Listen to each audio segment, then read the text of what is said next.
நாளைக்கான வீடியோ தாங்க வந்திருக்கு. வீடியோ வந்து சூப்பரா இருந்துச்சு அப்படின்னு தாங்க சொல்லணும். அதாவது நம்ம வீரா இருக்காங்கல்ல, வீராக்கு வந்து கிட்டத்தட்ட வந்து உண்மை தெரிஞ்சிருச்சு அப்படின்னு தாங்க சொல்லணும். என்ன மாப்பிள்ளை வீட்டுக்காரங்க இப்படி காசுக்கு பேய் மாரி அலையிறாங்க அப்படின்னு சொல்லிட்டு கண்மணிகிட்ட உண்மையெல்லாம் கேட்க ஆரம்பிச்சிட்டாங்க அப்படின்னு தாங்க சொல்லணும். இன்னொரு பக்கம் பார்த்தா நம்ம மாறன் வந்து தாலியோட சுற்றிக்கிட்டு இருக்காரு அப்படின்னு தாங்க சொல்லணும். வீரா கழுத்தில் எப்படியாவது வந்து நான் தாலி கட்டாமல் விட மாட்டேன் அப்படின்னு சொல்லிட்டு கையில் தாலியோட சுற்றிக்கிட்டு இருக்காரு அப்படின்னு தாங்க சொல்லணும். அதெல்லாம் பார்க்குறவங்க சேனலை மட்டும் மறக்காமல் லைக் அண்ட் சப்ஸ்கிரைப் மட்டும் பண்ணிடுங்க.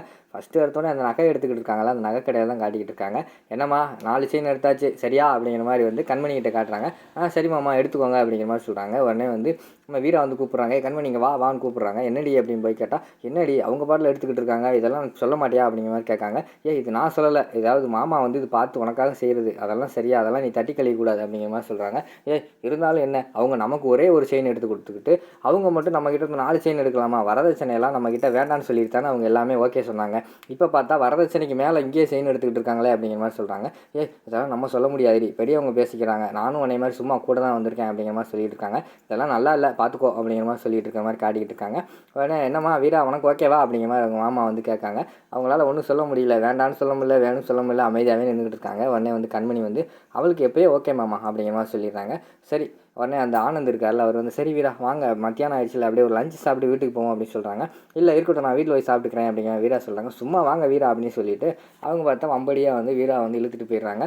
அடுத்து வந்து பில்லு கொடுக்க போகிற மாதிரி காட்டுறாங்க. இப்போ ஒரே ஒரு செயின் எடுத்துகிட்டு இதுக்கு மட்டும் என் காலை வச்சு பில்லு போட்டுருங்க அப்படின்னு சொல்லிட்டு அந்த ஆனந்தோட அப்பா வந்து பில்லு போட்டுறாரு. ஒரு 4-5 செயின் எடுத்து வச்சுக்கிட்டு இதுக்கு வந்து தம்பி பில்லு போட்டுருவாரு. தம்பி பில்லு போட்டுருங்க அப்படின்னு சொல்லிட்டு போகிறாங்க. நம்ம மாறனுக்கு வந்து பயங்கரமான கோவம், என்னடா அவன் இப்படி பண்ணிக்கிட்டு இருக்கான் அப்படின்னு சொல்லிட்டு பில்லு பார்த்தா அது பார்த்தா 25 லட்ச ரூபா வந்துருச்சு. உடனே வந்து நம்ம மாறனுக்கு வந்து பயங்கரமான கடுப்பாயிடுச்சு. என்ன 25 லட்ச ரூபா வந்துருச்சு, நம்ம கையில் வர அவ்வளோ காசு இல்லையே அப்படின்னு சொல்லிட்டு அண்ணே அவ்வளோ காசு கொண்டு வரலண்ணே அப்படிங்கிற மாதிரி சொல்கிறாங்க. பரவாயில்ல தம்பி, நான் அப்பா கிட்ட பேசிக்கிறேன், கொண்டு போங்க அப்படிங்கிற மாதிரி சொல்லிடுறாங்க. சரிண்ணே அப்படின்னு சொல்லிட்டு அடுத்து வந்து நம்ம மாறன் கையில் வந்து தாலி ஃபோட்டோ ஒன்று வச்சுருக்காங்க. அது வந்து அவங்க அம்மாவோட தாலி ஃபோட்டோ. அதே மாதிரி எனக்கு ஒரு தாலி செயின் கிடைக்குமாண்ணே அப்படிங்கிற மாதிரி கேட்காங்க. இருக்குது தம்பி நம்மகிட்ட அப்படின்னு சொல்லிட்டு ஒரே ஒரு பீஸ் தான் இருக்குது தம்பி அப்படின்னு சொல்லி எடுத்து கொடுக்காங்க. உடனே அதை வாங்கிட்டானே, இதை தனியாக பில்லு போட்டுருங்கண்ணே, நான் அதுக்கு தனியாக காசு கொடுத்துட்றேன் அப்படின்னு சொல்லிட்டு ஒரு மஞ்சக்கயிறு மட்டும் இந்த தாலி செயினில் கட்டி கொடுத்துருங்கண்ணே அப்படிங்கிற மாதிரி சொன்னோடனே அந்த தாலி மாதிரி இருக்குல்ல, அதில் வந்து ஒரு மஞ்சக்கயிறை கட்டி கொடுத்துட்றாங்க. அதை வாங்கிட்டு இதை வந்து வீரா கழுத்தில் எப்படியா கட்டாக விட மாட்டேன் அப்படின்னு சொல்லிட்டு வீட்டுக்கு வர மாதிரி காட்டுறாங்க. வீட்டுக்கு வந்தோடனே வள்ளி வந்து சோகத்தில் இருக்காங்க. அந்த இடத்துக்கு வந்து நம்ம மாறன் வந்து வராங்க. வந்தோடனே என்னடா நீ பாட்டில் உன்னோட லவ்வருக்கு வந்து கல்யாணம் நடக்க போகுது, நீ பாட்டில் சந்தோஷமாக இருக்க அப்படிங்கிற மாதிரி சொல்கிறாங்க. இங்கே பாரு நான் ஒரு வேலை செஞ்சுருக்கேன் அப்படின்னு சொல்லி தாலி செயினை காட்டுறாங்க. எதுக்கு, வேறு பொண்ணை பார்த்துட்டியா, வீரா கல்யாணம் ஆக போகுது, வேறு பொண்ணை பார்த்துக்குறோன்னு தாலி எடுத்துகிட்டு வந்திருக்கியா அப்படிங்கிற மாதிரி சொல்கிறாங்க. போசிட்டி இருக்கிறதால இப்படியே இருக்கிறதால இப்படி பேசிக்கிட்டே இருக்க, நான் வந்து வீராக்கு தான் தாலி கட்ட போகிறேன் அப்படிங்கிற மாதிரி சொல்கிறாங்க. அப்படியாடா நிஜமாவாடா அப்படிங்கிற மாதிரி இருக்காங்க. ஆமாம் நான் கட்டுறனா இல்லையான்னு பாரு அப்படிங்கிற மாதிரி சொல்கிறாங்க. சரி ரொம்ப சந்தோஷம் அப்படிங்கிற மாதிரி சொல்லிவிட்டு நம்ம வள்ளி வந்து மனசுக்குள்ளே நினச்சிக்கிறாங்க, இவனை இப்படியே உசுப்பேற்றி விட்டு தான் இவனை லவ் ஓகே செய்ய வைக்கணும், இல்லைன்னா இவன் ஒரே ரூமுக்குள்ளே உட்காந்துக்கிட்டு செல்லை பார்த்துக்கிட்டு வீரா நினச்சி ஃபீல் பண்ணிக்கிட்டே இருப்பான் அப்படின்னு சொல்லிட்டு அவங்க ஒரு பக்கம் வந்து எப்படியாவது அடுத்து தாலி கட்டிடுவான் சந்தோஷமாக இருக்கிற மாதிரி காட்டுறாங்க.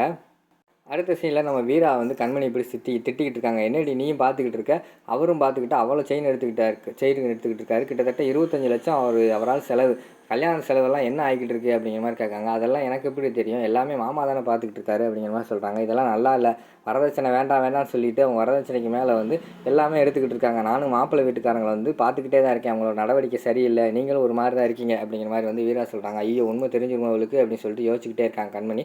எனக்கு தெரியாது, எனக்கு இது வரைக்கும் மாமா என்னென்ன செலவு பண்ணியிருக்காரு எல்லாமே எனக்கு வேணும் அப்படிங்கிற மாதிரி சொல்கிறாங்க. சரி நான் ட்ரை பண்ணுறேன் அப்படிங்கிற மாதிரி கண்மணி சொல்கிறாங்க.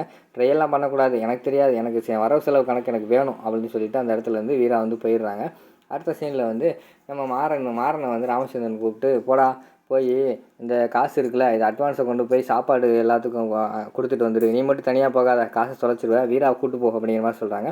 சரின்னு சொல்லிட்டு வீரா வெயிட் பண்ணிக்கிட்டு இருக்காங்க. நடந்து வராங்க. மாறன் என்ன நடந்து வர அப்படிங்கிற மாதிரி கேட்காங்க. பைக்கை கொண்டு வந்தால் தான் நீ ஏற மாட்டேங்கிறே, அதனால் ஆட்டோவில் போயிடுவோம் அப்படிங்கிற மாதிரி சொல்கிறாங்க. சரின்னு சொல்லிட்டு ஒரு ஆட்டோக்கார் வராரு. ஆட்டோவில் ஏறிட்டு வாங்கல நான் ஆட்டோவில் வரமாட்டேன் அப்படிங்கிற மாதிரி சொல்கிறாங்க. அம்மா தாயே நீ போய் பின்னாடி உட்காரு, நான் முன்னாடி அந்த அண்ணன் கூட உட்காந்து தனியாக வந்துக்கிட்டு இருக்கேன் அப்படிங்கிற மாதிரி சொல்கிறாங்க. சரின்னு சொல்லிட்டு உட்காந்துட்டு வராங்க. இதெல்லாம் பார்த்துட்டு ஆட்டோக்காரனை வந்து என்ன சார் உங்கள் ஒய்ஃபுக்கும் உங்களுக்கு சண்டையா அப்படிங்கிற மாதிரி சொன்னோன்னே, ஆமாண்ணே ஒய்ஃபுக்கும் நமக்கு ஒரு சின்ன மிஸ் அண்டர்ஸ்டாண்டிங் அப்படிங்கிற மாதிரி சொல்கிறாங்க. உடனே வீரா வந்து சொல்கிறாங்க, அண்ணே நான் ஒன்றும் ஒய்ஃப் கிடையாது, கல்யாணமே எங்களுக்கு ஆகலை அப்படிங்கிற மாதிரி சொல்கிறாங்க. கோவத்தில் அப்படி தான் எல்லாம் சொல்லுவாங்க, என் ஒய்ஃபு என்னை சண்டை போட்டால் நீ எனக்கு ஹஸ்பண்டே இல்லைன்னு சொல்லுவாள், அதெல்லாம் வீட்டுக்கு வெளியில் அப்போ 1000 இருக்கும், வீட்டுக்குள்ளே வச்சு பேசி சமாதானப்படுத்திக்கோங்கம்மா அப்படிங்கிற மாதிரி சொல்கிறாங்க. உடனே நம்ம மாறனுக்கு வந்து பயங்கரமான சந்தோஷம், நம்ம சேர்த்து வச்சு வீராவுக்கு வந்து ஹஸ்பண்ட் சொல்லிட்டாரே அப்படின்னு சொல்லிட்டு, அண்ணே என்னண்ணே வாழ்க்கை எப்படிண்ணே சந்தோஷமாக நடத்துறது அப்படின்னு கேட்காங்க.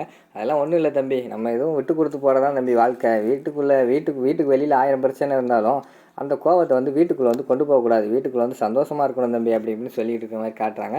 சரிண்ணே நான் பார்த்துக்குறேன், இனிமேல் என் பொண்டாட்டி என்ன சந்தோஷமாக வச்சுக்கிறேன் அப்படின்னு சொல்லிட்டு வீரா வந்து மாறன் வந்து சந்தோஷமாக இருக்கிற மாதிரி காட்டிக்கிட்டு இருக்காங்க.